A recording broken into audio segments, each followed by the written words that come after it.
All right, we're going to start here. The White House is setting its sights on Arizona today with a vice presidential visit and a seven-figure ad buy focusing on reproductive rights after the state Supreme Court revived a ban on nearly all abortions. Now, the Biden campaign says Kamala Harris will go after former President Donald Trump, who they say bragged that he is, quote, proudly the person responsible for overturning Roe versus Wade. Meanwhile, CBS News has learned that a campaign in Colorado that is trying to enshrine abortion rights into the state's constitution has gathered enough signatures to put the issue on the ballot in November, reinforcing the ongoing push to put abortion on the ballot at the state level in several states. So CBS News campaign reporter Shawna Mizelle is joining me now to talk a little bit more about all of this. So here's the thing, Shawna. Abortion is currently legal in Colorado, right? So what's happening there that they feel the need to put the issue on the ballot? Is there a push to change that, or is this about politics?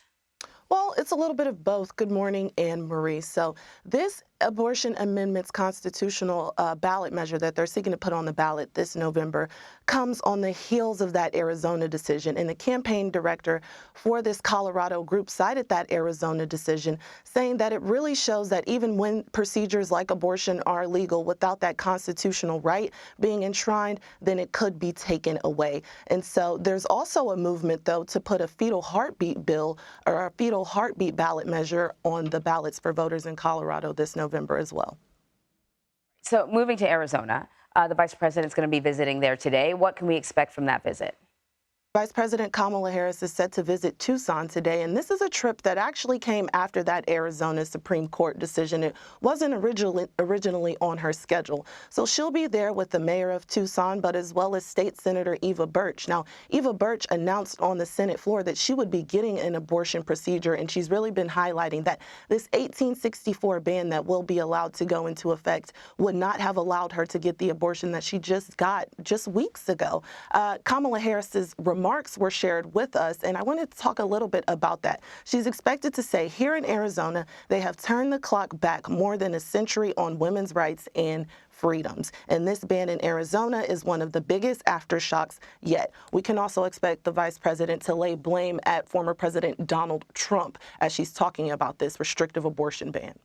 So, you know, the former president, Donald Trump, put out a statement outlining his position on abortion, which a lot of people have been asking him to do. And essentially, you're going to whittle it down to it should be up to the states. Well, the states have been taking up this issue. And, you know, there have been measure after measure put on ballots. And whenever that happens, abortion rights seems to win the day, even in more conservative states like Kansas and Ohio.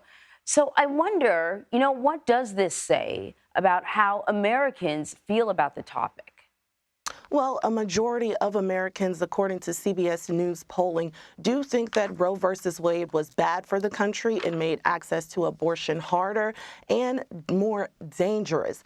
But when you look at Republicans, those who say that abortion is an important issue and who they will support for president are those who actually agreed with that Dobbs decision and the overturning of Roe versus Wade. And we know that the Biden administration and his reelection campaign are really hinging on the issue of reproductive rights and hoping that it secures them a second term in the White House.